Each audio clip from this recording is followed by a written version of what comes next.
nonstop Vikings talk. It's Purple Daily on Score North and ScoreNorth.com. Purple Daily, presented by Surly Brewing Company. And I tell you guys I love you. I mean it. From the bottom of my heart. I will ride with this group until they don't let us play anymore. Yeah. That was Judd's pregame locker room speech to us here on the Speedback Friday.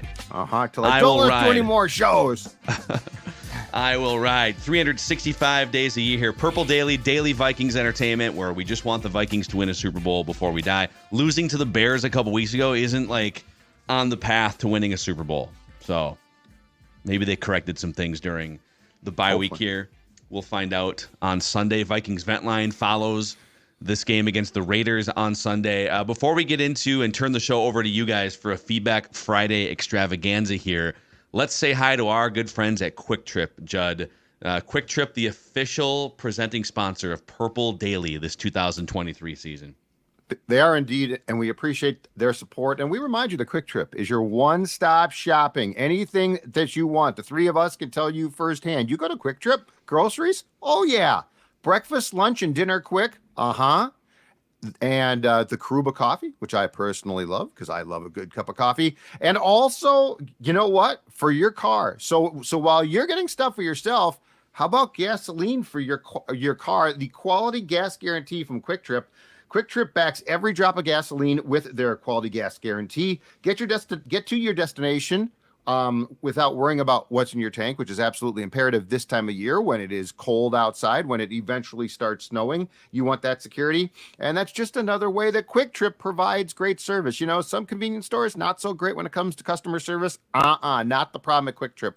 They are always there to help you. Yeah. And a shout out to Federated. Federated Insurance was just named one of the 10 best employers in the state of Minnesota by Forbes. Face-to-face and eye-to-eye relationships, that is one of the many things that makes Federated Insurance stand out in the insurance industry. They're all about equity, integrity, teamwork, and respect. Those are the corporate culture pillars at Federated. They apply all of those to working with your business. You can find out how you can elevate your business through Federated and their risk management expertise. Federatedinsurance.com, where it's our business to protect yours. Okay, gentlemen. First question here from Joe Mers. You can always hit us up via the best way to email us is the feedback tab in the Score North app. We stockpile as many as we can here every week. Joe Mers says, Phil, I'm addressing this to you so you can slap Judd for me. Ow! Bam. Ouch! I usually agree with Judd's point of view more often than any of you guys, but his take on the Vikings starting Mullins over Hall, which that was more of a hypothetical discussion in case Dobbs is terrible. Okay, yep. But in terms of Mullins being next in line over Hall is asinine. Judd, your entire take on that scenario is the goal being just getting to the playoffs. Now is the perfect time to see what Jaren Hall can do. We're not winning a Super Bowl anyways this year. So give the keys to Hall and see what he can do. Judd. Okay, you know what? Guy. As my great friend, my close personal friend, the late Sidney Hartman used to say, I appreciate the note, but you were a selective listener. I was taking my cue off of what Alex Boone and Jeremiah Searles, who both played the sports, said about the locker room. I actually would play Hall. I have no problem with that. But I'm just saying, for the sake of a conversation that is from talking points, from thoughts that come from two people who played the sport professionally, I understand their point, and I think that's why, in Kevin O'Connell's mind, Mullins is the next guy up. That being said, I believe I said 3 or 4 times within talking about this a couple days ago, I agree with you guys. I actually would have no problem with Hall getting a chance. I think it would go over like a fart in church, though. Really?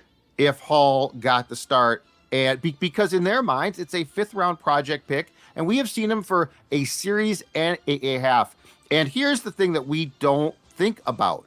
How has he looked in practice? If he's tearing it up in practice, then I think you got a pretty good case. But is he even getting reps in practice? Like, this is what we don't know. But we don't know. They're trying to prep Dobbs the last month. Yep. It's not like Mullins is, I might guess, this is an educated guess based on just observing practice from afar over the years, that they're giving all the reps to Dobbs in practice, right? Like, you covered enough football. Yeah. Right now, yes. But I'm just saying, how has he looked previously? How did he? I mean, there's just too much we don't know. If Jaren Hall looks like he can hack it, then I think that the case becomes stronger. But I'm not going to go against what two guys who played the sport said, because I think that those guys are probably an accurate reflection of an overall feeling. If Jaren Hall, and I think we talked about this on one of the shows, if Jaren Hall had played the entire Falcons game and played well, a totally different case. But he played I think he played like 7 plays. So, but I am with you guys. I personally would have zero problem with Hall playing.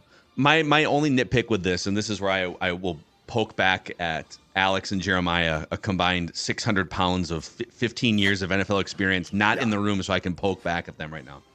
I can do it in hiding and in safety. Good call.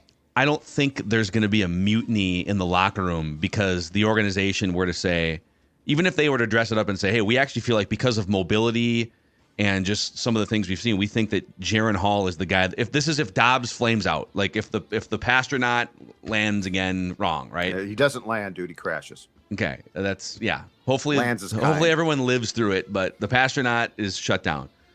I don't think there's a mutiny in the locker room based on the gap, perceived or otherwise, between Nick Mullins and Jaren Hall.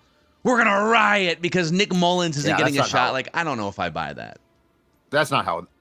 That doesn't work like that, but I do think that the players, I think if you're O'Connell, you have to be cognizant of the fact that at 1-4, you told this team, we are going to keep going.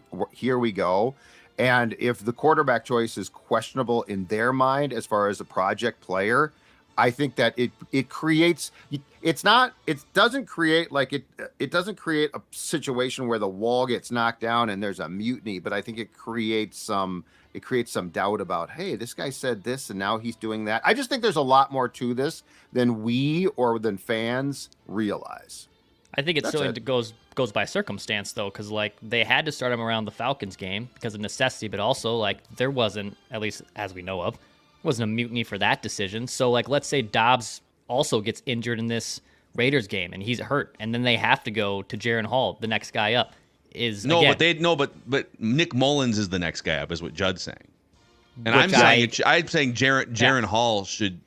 I want to look at Jaren Hall more than Nick Mullins. But my point is, when they had to start Jaren Hall, it was supported, and I know it was by default because there was no guy in there. Right. But I don't think it's. I agree with you, Phil. That I think if you gave the keys to Jaren Hall, I don't think that there'd be a lot of people standing up here saying, "What the hell are we doing? We got to start Nick Mullins." I don't think that how that would go down. Yeah. I mean, Nick Mullins seems like a great guy, but I don't think we're looking at a mutiny. I just think that we're trying to decipher a situation that there's a lot of things we don't know about it. Which is why I trust O'Connell with quarterbacks until he proves he can't do it. And so far, you know what? I'm on board. KOC. Alex Pichetti chimes in here via the Score North app. Josh Dobbs' terrible performance against the Bears has driven me back into the fetal position, as I am almost convinced Kevin O'Connell will stand on the table to bring back Kirk Cousins next year. Oh, yeah. I personally think this is a terrible idea, but that's never stopped us from re-signing him before. So here's what I think happens, Alex says. Looking at the quarterback contract landscape, Hurts, Burrow, Herbert, and Lamar all signed 5-year, $255 million deals. And the average annual value between the four of them at the top of that quarterback pay scale is $52.5 million. We know Kirk won't quite hit that number, but we do know that he will get more than Daniel Jones and Derek Carr did, who received $40 million and $37.5 average annual value, respectively. For anyone saying he's taking a discount, just consider what teams like Tennessee, Atlanta, Las Vegas, New England, Pittsburgh, etc. would do for a competent quarterback. That's going to be, there's going to be teams that create the market. Yep. Look what they've paid for middling ones. Ryan Tannehill, right? Yep. That leaves Kirk in the range of, let's say, $42 million a year and probably at least 2 years and a no-trade clause. Because, there'd be a bidding war and you'd have to, Yep. I believe if Kirk signed a 2-year, $85 million extension, we could expect his cap hit with the void years that they had to push a bunch of his accounting into next year. We're looking at probably $50 to $55 million cap hits for 2024 and 25. For me, this makes me want to Google the nearest insane asylum, book a room, but I'm sure other Vikings fans will rejoice that we don't have to ever look behind door number 2 because God forbid we find a franchise quarterback at some point. Alex is struggling. Alex, first of all, let me say bravo. That's really well done. As the kids say, I think you might be spitting truths. I wouldn't, you know what? It's some good points, and we don't know. Like you'd love to push back and say, oh, come on. But no, I think he's got, if Kevin O'Connell basically goes into Kwesi and Brzezinski and the Wilfs and pounds the table and says, hey, look, Kirk's my guy. Like we've seen Dobbs, we've seen some alternatives, and I don't think that we can trade up high enough to get a quarterback that can start next year. There's a fighting chance that what you just read from Alex was spot on, Phil. Yeah, I think that's what's interesting about this is if the quarterbacks that are in your stable here, like let's say Dobbs continues to kind of stumble all over the place, and if you're like Alex and you want the Vikings to move on from Kirk Cousins, what you should be rooting for is Josh Dobbs or Jaren Hall or even Nick Mullins to play really, really well, but not well enough to where the Vikings would want that guy as the replacement for $20, $30, $40 million a year. Well enough to show that, hey, there is life beyond Kirk Cousins. But if we get a couple more of these performances like we saw on Monday Night Football 2 weeks ago, it will drive the Vikings back to the safe, okay, God, how quickly is that Achilles going to heal?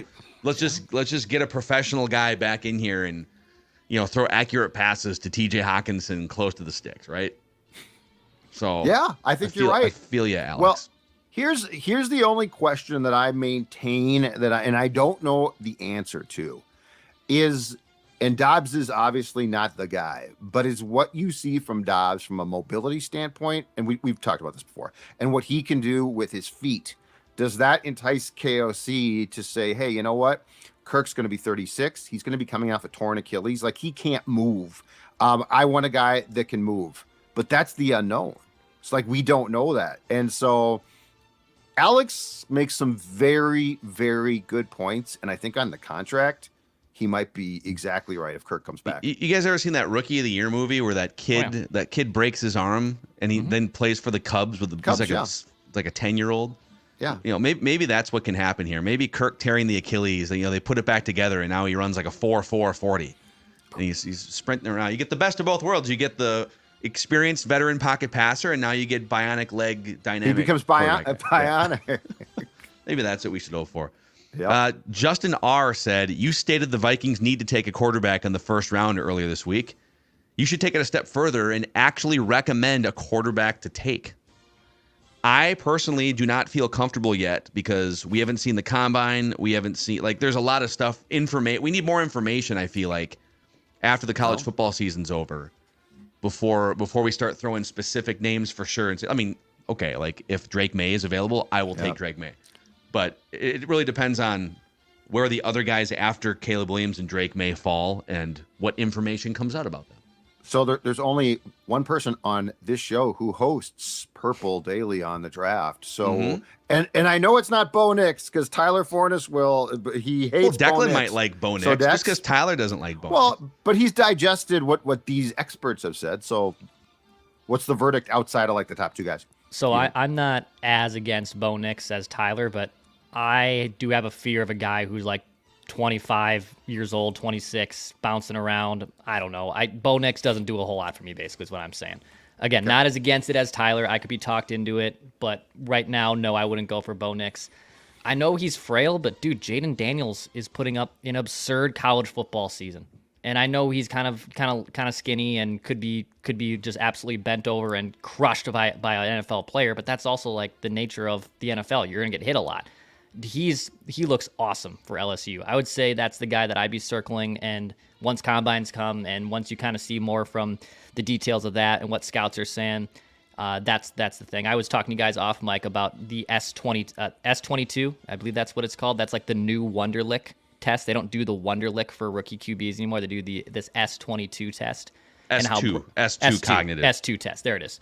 And how Bryce Young got a near perfect score and CJ Stroud bombed the test. But CJ Stroud is obviously putting up legitimately one of the best rookie quarterback seasons we have ever seen. And Bryce Young, for right now, looks like a complete disaster and is headed towards major bust territory. So, yeah, once we have more information, for sure, we can start looking at guys. But I think right now the one that does intrigue me on December 8th is Jaden Daniels. Yeah. I mean, he is very much becoming the third quarterback on the board from most of the mock drafts that you're seeing out there. And then there's Penix, there's J.J. McCarthy, there's Bo Nix. So there's going to be, so there's probably 6 guys that are going to be talked about as first-round or fringe first-round guys. And we'll see. Let's see here. Ken Olson says, the thing I can't stand about sports talk is feeding me BS, telling me it's caviar. When I first stumbled on Purple Daily, I was like, finally, a show that's going to be honest. But lately, I feel like I'm being told it's caviar again. Whoa. KOC's bad play calling is standing out without Kirk under center. Yet I hear how awesome he is. At what? Be honest. If he was coaching any other team, what would you be saying about the lack of cohesive play calling? Well, hold on a second here. I take offense to this because I think we have had open discussions about his strengths and the places where he is either weak or just needs to improve. We've talked about the play calling being a problem. And in game, I mean, I think he's taken a step back as far as play calling goes, but for sure in game, right? Like timeout usage, decisions. So I still think that he is good, very good at developing potentially quarterbacks. Like I haven't seen anything he's doing to develop the team where I'm like, oh, that sucks, right? But correct me if I'm wrong. I think we've had some pretty good discussions about the fact that the play calling at times, and particularly for me in that Bears game and the Broncos game, but was not good. So I take offense to, there's nuance in our discussions. Nuance, damn it. Well, okay. Also, yeah, I think there's room to say, and I feel like you especially have covered some of the play calling gripes. There's room to say, yeah, there's some play calling stuff here that should be different, or maybe some fourth down. You got to pick a lane on fourth down. You're going for it on 4th and 7 from your own territory, but then you're not going for it on 4th and 1 or 4th and 3, on the other side. So there's definitely some nitpicky things. But if you, Ken, my guy, okay, emailer Ken, if you zoom out to 30,000 feet here, if my math is right, Kevin O'Connell is 19-10 as a head coach in his first 29 regular season games, with a bottom 3 defense last year that he said, now you could have maybe make an argument that he should have fired Donatel midseason, but they weren't going to hire Brian Flores midseason. Right. So he immediately moves off a wrong hire at defensive coordinator. He doesn't let his ego get in the way. He says, you know what? That was a bad hire. I'm gonna correct it right now, and I'm gonna bring in Brian Flores. Boom, overnight top 10 defense, right? So credit. Let's get out of the play calling for a second and just look at head coaching things. Like you're overseeing an entire team and organization. So you fix the defense overnight with a good hire, and now you're 19-10, with half of that being not half, but like you got backup quarterbacks and you've got injuries and Justin Jefferson and Marcus Davenport was supposed to be your other edge rusher. Like the injuries they've dealt with this season are not to be overlooked. So I'm just saying, like, to say that he's like, to ask the question, what is he good at? And then ignore all of the other evidence in front of your face, especially the 19-10 record here and the team buying in. And so is he the best coach in the NFL? No. Should he be anywhere near a hot seat for like losing a couple games to Denver and the Bears? No. I just think we've still criticized things that have to be, or that should be criticized, but that doesn't include everything. Yeah. Sharif Stafford says, with the Bears rumors circulating that they'll move on from Justin Fields, how would you guys feel about potentially trading a couple day 3 picks if that is the price for Justin Fields? I think it'll be more than that. And using the first round pick on something else. So Vikings would trade for Justin Fields for something less than a first round pick, and then they would use their first round pick on an edge rusher or something. I'd be against it. I would not take a flyer on Justin Fields. I would rather you keep Jaren Hall and build from there. You can always find your Nick Mullins, the capable backups that exist. But no, I would not take a day 3 flyer on Justin Fields and have that as like this great little reclamation project on the side. I think your project right now should be Jaren Hall. And then obviously in the draft, if you take someone early, then that changes things on who's the future quarterback. But I would have a hard pass on Justin Fields. Yeah, I'm not going to go unless O'Connell said, "Hold on a second here. The Bears are a dumpster fire of an organization, have done a terrible job." Which, if they said that, or if he said that, I would consider it. But yeah, you know what? I would rather start with a quarterback who I'm developing from day one right now. Mm-hmm. And the other thing too is, if you do that and Fields plays well, guess what? He's going to come up for a contract, and then he's going to be paid commensurate to what he performed as. So. Yeah, I would prefer to get my own quarterback and develop that player. Yeah, I could be wrong on this, but I don't see a path for Justin Fields, even if he gets into a better organization, just better infrastructure, everything. I don't see a path to where he is one of the top 5 or 6 franchise-leading quarterbacks in the NFL. Therefore, I don't want to have to pay him like one. Right. And that's what he would command in a couple of years. Let's say you do turn him around, and now he's like the 8th or 9th best quarterback in the league. Sound familiar? And you're paying for top 3, top 5 production. Now you're kind of stuck with a different type of a quarterback, but you're stuck in a similar spot. So to Declan's point, I would actually, because of the contract value, I'd rather start Jaren Hall next year for $1 million a year on your books than make a play, draft capital, and then big contract on the horizon for Justin Fields. Now, I'd rather just draft a quarterback in the first round and not choose either of those options, but yeah. Mike T. Phil, I got to say your take on Thursday about Dobbs is worth calling out. People have been gaga over Josh Allen for years. You said the difference between a good starting quarterback and a backup is someone who doesn't turn the ball over. So is Josh Allen a multi-year starter So is Josh Allen a multi-year starter who has significant turnover problems, not worthy of being a franchise quarterback? That is a major leap in logic there. So if you're saying Josh Allen and Josh Dobbs are comparable because they both turn the ball over, my comeback to you would be, okay, let's look at the high end of their production and compare. With Josh Allen, you get, just like Brett Favre. Brett Favre turned the ball over, but then you get like this MVP upside during their best seasons. So I looked this up before the show. Josh Allen has generated 14 more touchdowns this season than Josh Dobbs. And that doesn't count just like watching the game with your eyes and seeing that those two guys are clearly different levels of talent. So, yeah, I mean, turning the ball over is one factor. If you're going to turn the ball over a lot, you need to be awesome on the high end of your production like Josh Allen is to stay out there. The problem with Dobbs is he leads the league in fumbles. He's taken a safety. He's throwing interceptions, intentional groundings, but you're not getting like 4 touchdowns on the high end of it like Josh Allen might give you. So I think it's really tough to even put those guys in the same sentence for a comparable outside of, they both have turnover issues. Okay. Yes, absolutely. Yeah, I mean, it's just like baseball players. I mean, a lot of good baseball players still strike out a lot, but are they still getting on base a ton? Are they still hitting home runs? Like Joey Gallo only strikes out or he only hits home runs and he doesn't do anything else. Joey Gallo and Mike Trout both strike out a lot. Yeah. That is correct. Yes. And then Mike Trout goes and hits 40 home runs and gets on base at a 40% clip. Bruce Babbitt chimes in. Want to throw some reckless speculation out to you guys. Okay. I love it. Reckless speculation. He says the Vikings should consider trading Justin Jefferson to the Cardinals for the 2nd overall pick. This would give the Cardinals Kyler Murray and Justin Jefferson, and it would give the Vikings a shot at Drake May and save them the money to the cap to go sign Danielle Hunter to an extension or what have you. Would you, or just any variation of that, would you entertain trading Justin Jefferson to a top 5 drafting team? First of all, I'm going to directly poke holes in that exact trade. If the Cardinals were going to make that trade for Justin Jefferson, they're going to take Marvin Harrison Jr. with the 2nd pick and get a unbelievable wide receiver on a rookie contract. Keep in mind here, Justin Jefferson, who I would not trade personally, still has to be paid.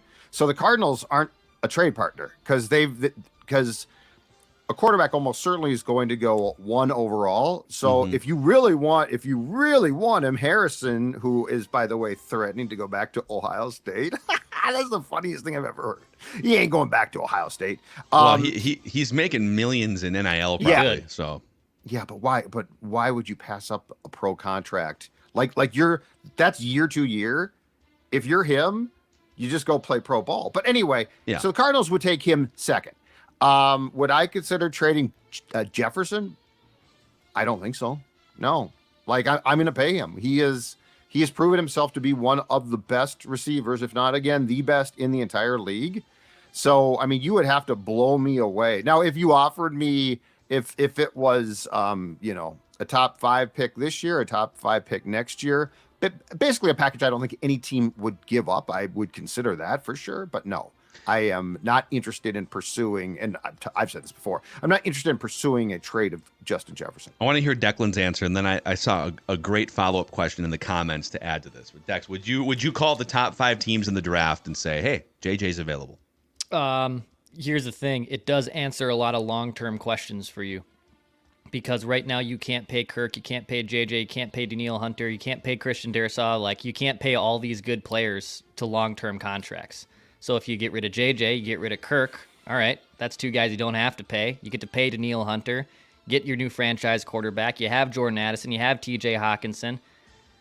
It's not, I don't think, like, the thought process is not exactly completely flawed, but I would need also way more than just the 2nd overall pick. I would need more. Oh, wow. So I would say no. I would counter with I need more back. I need more back to. What if it's like the 2nd overall pick and then like a 3rd round pick? I don't think you're getting the 2nd overall pick and another 1st for a wide receiver when like Marvin Harrison's sitting in there. So it would just be no deal, I guess. Yeah, it'd probably be no deal then if I can't get another future asset. I mean, I know the Panthers moved up to get the 1st overall pick, and they gave up DJ Moore to do so, and that was a smaller jump than going from where the Vikings are most likely going to be picking. And they threw him in like yeah, that. That trade was So I probably hang up the phone, but I do say it does answer a lot of financial questions for the Vikings going forward. I mean, like, I've been pretty steadfast in saying, okay, just keep the car intact. You know, the 49ers paid Debo, right? Like, you can pay wide receiver. Now, I don't know that he's making. I'd have to go look. I don't think he's making Tyreek money, but I don't have any problem paying Jefferson, certainly paying Darrisaw, if I'm getting super cheap at quarterback, because then I can afford to keep everything else intact. Mm-hmm.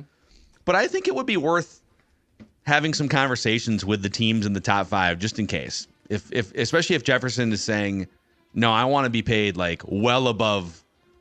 I want to be paid instead of like $30 million, which is what Tyreek Hill makes. I want to make like 35, and now we're talking about like franchise quarterback money. But here's another question from Dwayne Cruz in the YouTube comment section.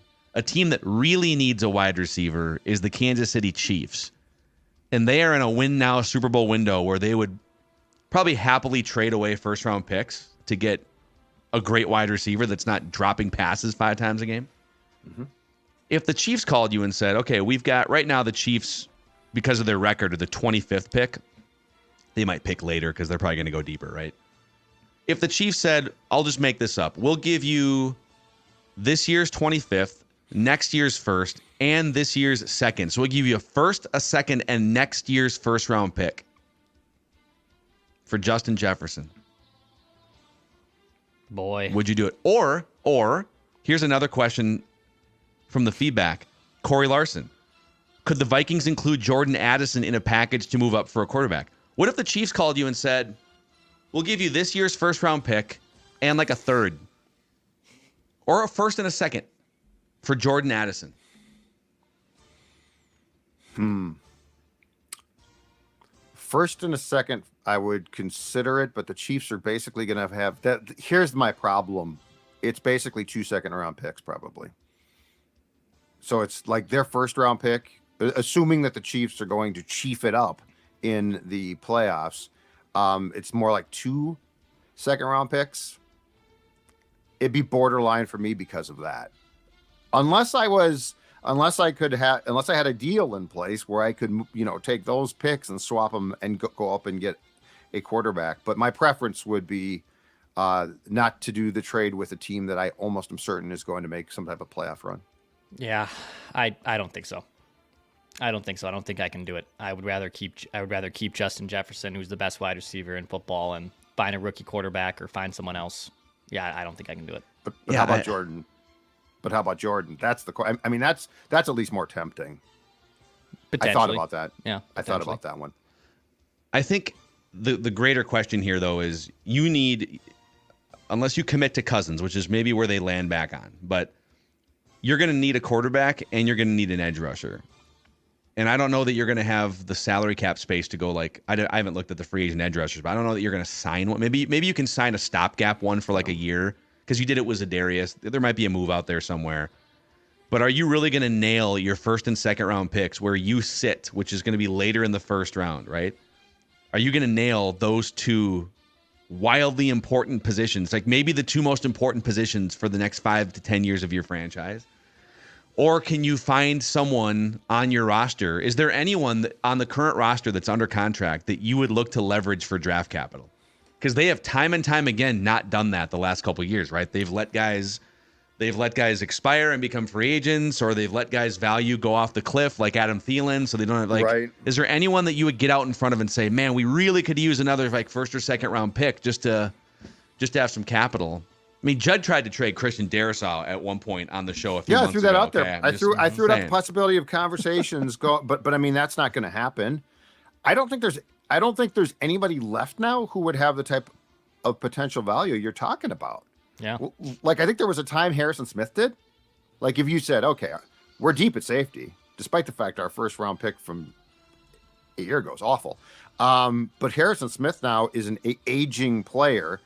He's still valuable to the Vikings, but I don't think you're going to trade him for much. And personally, I think now he ends his career as a Viking. I'm just trying to think of like who would be in that group now. Like, among guys, there was a time Daniil was, but now his contract's expiring and that's not an option. And you're probably not, I'm just getting creative here.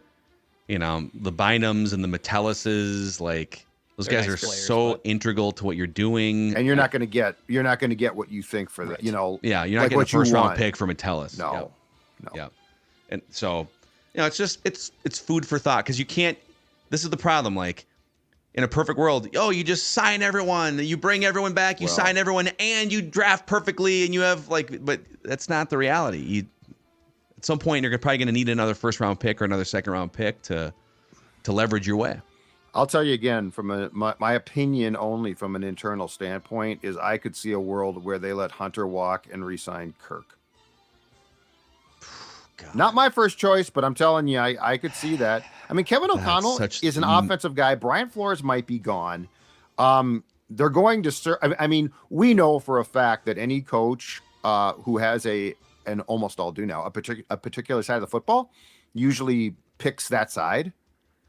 So I don't think Kevin O'Connell is going to say, if he really wants Kirk back, I don't think he's going to say what we've said, which is, oh my God, I mean, Daniil's been fantastic. And, Kirk's getting old. I think O'Connell is going to say Kirk has been such a key part of what we do. I'm just telling you from their point. This is not me talking. Franchise suicide. If you decide, and this would be franchise suicide over like an 18-month span where you would have made the decision instead of managing the asset that is Daniil Hunter into a first round pick traded to the Jaguars right before the deadline, or extending him and just keeping like if you were to let him walk for a comp pick like a third round comp pick in 2025, which is what it would be, then this front office officially would have no vision. We're going to keep going year to year with an old non-elite quarterback who's expensive and now has a torn Achilles, but we're going to bungle all these other assets and find a roller coaster ride way to 9 wins. Like, I'm getting worked up over the hypothetical of that happening. But I'm with you. I'm just saying I've never seen a coach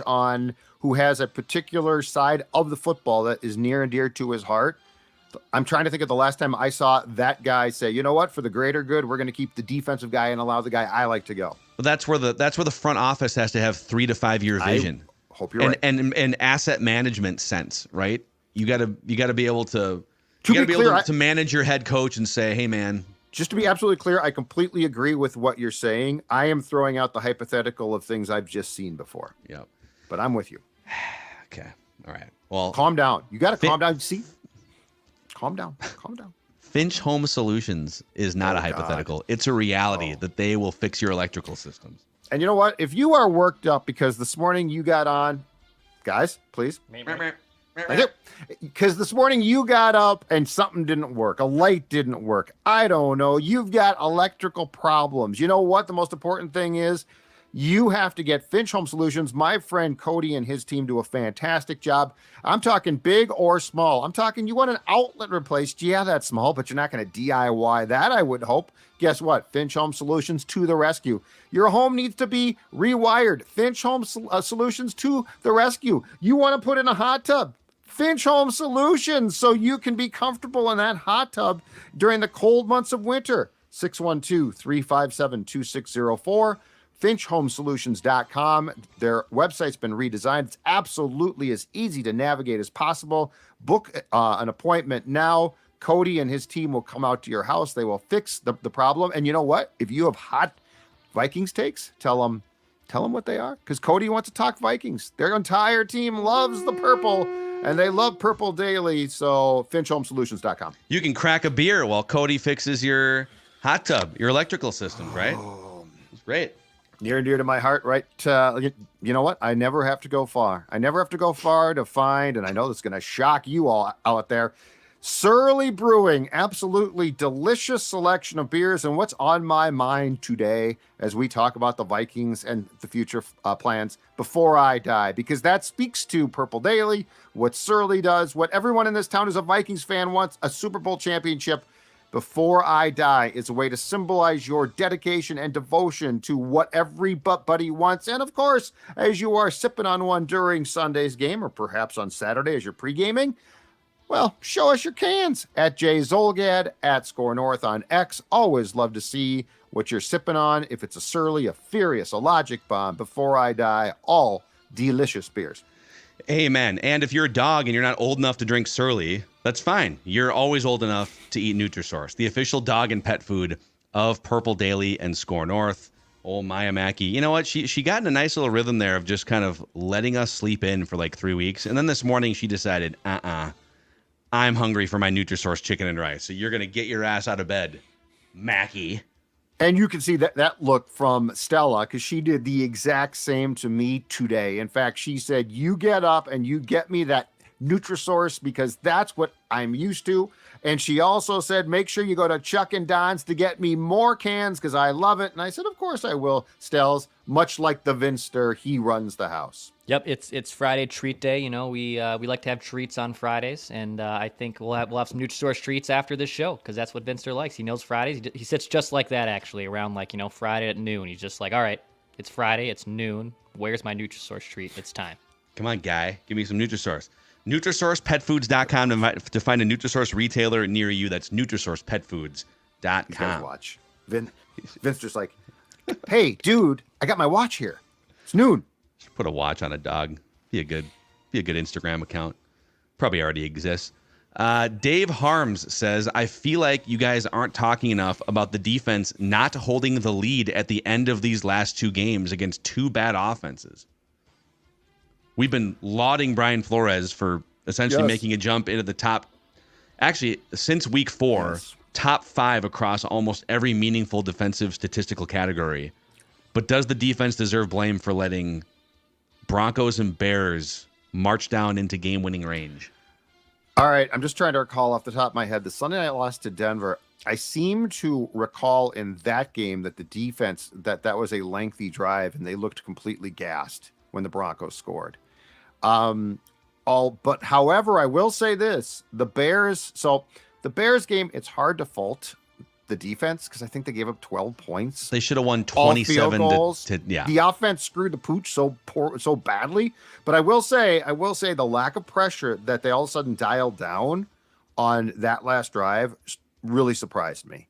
Because like Justin Fields was flummoxed, right? Like he had turned the ball over a couple times right before that. They clearly were in his head. And then they sort of just allowed him to matriculate down the field without a problem. I didn't like that. So I do think that that's a good point. But that being said, again, I think when the offense can't beat the Bears and you hold the Bears to 12 points, it's really hard for me to say the defense has to do more when the defense did a lot. So I struggled to get down on what Flores and the group did, but I was surprised he didn't continue the pressure in that last drive. If you get beat, then fine. but sort of going passive, I didn't love that. Yeah, I mean, defense also goes down to a lot of situational things, and even the Vikings on third down this year, their defense isn't great. They're 25th in the NFL on third down percentage and getting off the field. Brian Flores has done a good job. Like, from a 30,000-foot view, he certainly has done a good job. Hater. But there are things that, the last two games in the late game situations and then third down, like getting the defense off, he does have to be a little bit better there. But, yeah, I have a hard time blaming him, especially for the Bears loss when you didn't give up a touchdown all game. Yeah, the Bears one, I mean, I'm trying to remember, too, in that Broncos game, the Vikings, did the Broncos pick up the ball in like deep in Vikings territory a couple times? Here we go. Broncos drives. I mean, they started one of their drives on the Vikings 9-yard line, held to a field goal. Yeah. They had another one. They started on the Vikings 30-yard line and were held to a field goal. So in that game, it's like, God, wait a second. We have to stop them. They're like in the red zone when they start their drive. And against the Bears, I know that they gave up that game-winning field goal. Screw you, offense. Yeah. Come on. If you would have said to any of us before that game starts, tonight on Monday Night Football, in front of friend of the show, Joe Buck and Troy Aikman, the Vikings defense is going to hold the Bears to 0 touchdowns, 12 total points. Take it or leave it. I think every single one of us would have taken that. So it's I mean, yeah, sometimes the extra field goal that takes you from 9 to 12 happens to be the last drive of the game. That's the way football works. Offense has to be better. So, no. Yeah. Did you guys see also like similar clip? Did you see the Jeff Saturday clip on McAfee this week talking about the Colts debacle in the second half? 33-0. Yes. In the halftime, like, we're in trouble here, boys. Like, we're starting every drive at like their 30-yard line. Like, we need to get points. We need to still like put this team away. And it was hilarious to hear from the Colts perspective, because we haven't heard that at all from him. Yeah. He's very self-deprecating about it now that he's back in because he had no business having that job. The Broncos, so he's talking about the last drives, though. So the Broncos' last drive in that game on Sunday a couple weeks ago started with 3:17 left at the Broncos 25. Mm-hmm. It went 10 plays, 75 yards. So I think they were absolutely gassed playing in, and it's a cliche, an excuse, but I mean, you are playing in the altitude there. The decision to not bring pressure against the Bears, I think, is fair to question. Yeah. So. Okay, a couple more on KOC here. Jason Fleming says, my question is around KOC and his style. Do you think that a coach can be too player-friendly? I will say I'm a big fan of KOC's. Been watching the Vikings since the early 90s. I do have to pause as he seems to be in the direction of loyal to a fault. During the adversity faced this season, seems like there's been a lot of talk but no real consequences when performing on offense. We see the same issues today as opening day with turnovers, lack of discipline, uneven play calling, etc. Are those fair criticisms? I think it's something to watch because I know exactly what he's saying. And O'Connell did a lot of work to get, I think, the team back together and to attempt to, along with Kwesi as well, set a culture last season. I do worry a bit, though, when I don't see more consequences. And I voiced the concern, too, that he has gotten up to the podium at times, especially when the fumble problems were at their worst 3 or 4 games in, and talked about consequences. And then we didn't really see them. And so, yes, I think this is worth monitoring, because at some point in time, there do have to be consequences, and you do have to come down on the team. All of this being said, I will caution, again, just like with Jaren Hall, we don't know what's going on internally. So, like, he might have a strategy for how he's trying to bring up consequences before he drops an actual hammer of benching guys. I don't know. Mm-hmm. But I think it's worth keeping an eye on. But also, in most cases with most teams, like, your approach is going to last for what's fair. 5, 6, 7 years. Like the John Harbaughs and the Tomlins are the rare guys. So I'm not super concerned about it yet, but I totally get the point. I think when you're coming in, though, after Zim, who was just miserable that last year, I think you do have to come in with a very different approach, which Kevin did. Mm-hmm. Earl Abbott has a KOC question too. He says, what would it take for a coach like KOC to give up play calling? Well, hold on a second here. Okay, so I agree. He has not had a great year. Like, there have been some very questionable things. But number one, I'm not sure he's terrible or really, really bad. Like, he didn't call plays previously. McVay called plays. So he's still learning and developing. And here's my other question. Why do we think Wes Phillips is going to step into that role and suddenly be better? Wes Phillips doesn't call plays. The devil you don't know. Yeah, right. Exactly. But it's 2. Sort of. But look. Childress gave up play calling when it was clear that he was doing things like freezing and calling the wrong play. So that was okay, you're just not good. But I mean, O'Connell, yeah, he's made questionable calls. But I just find it interesting that we are going to give the play calling. It's not like you've got this veteran bench coach play caller guy, right? Mm-hmm. Who's like, I've been doing this my whole life, kid. Look, give me the keys to the car. We're talking about Wes Phillips. So I'm not comfortable with that. If he's going to give up play calling, I think I want a guy who's called plays, not another newbie in 2024. So I think there's a lot more to this conversation than we are currently discussing. Yeah. I don't know. I think it's so hard on play calling. There's so much of it has to do with personnel. And do I think he's having a perfect year calling plays? Absolutely not. Is it hard for us fans and media to sit here without being in the room for when they're literally game planning for the week to know, is he good at play calling or not? There's so many reasons for why coaches call certain plays. Like the end of the game against the Bears. People were getting on KOC for being too conservative with those last 3 plays. Okay, first of all, his quarterback was a turnover machine the entire night. He literally leads the NFL in fumbles, and he's throwing interceptions and everything. Absolutely. And he's freaking out in the pocket and intentional grounding. So to see that happen for basically 2 straight weeks and be more aggressiveness with Josh Dobbs in that situation, I think you can understand KOC's logic. And then as Alex Boone and Jeremiah Searles pointed out, the first run play, we did this on Trenches. Go watch the Trenches episode from Monday. The first play was a 5 or 6 yard gain, ready-made. Alexander Mattison hits the wrong hole. Right play call for a 4 or 5 yard gain. Yep. Bad execution by a running back who's not a starting caliber running back, right? Okay. So I think we sometimes confuse exactly that. Play calling with game planning and personnel use. We're well, the play calling on that sucked. And to your point, Phil, it absolutely didn't suck. Now, should Madison be the guy playing? That's a good question.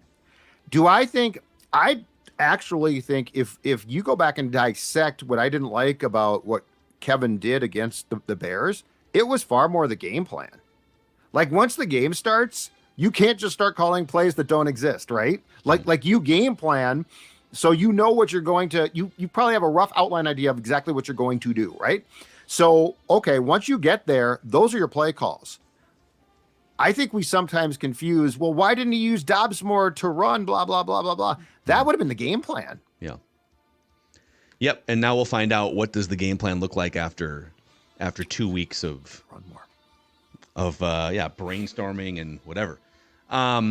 Hey, before we get to this last one is digging up an old wound here, but let's shout out our friends at Livia here, because I think a lot of people, they just kind of say, well, it's December. I'll just wait till January. How empowering would it be if you started losing weight 2 weeks, 3 weeks before holiday gatherings? Huh?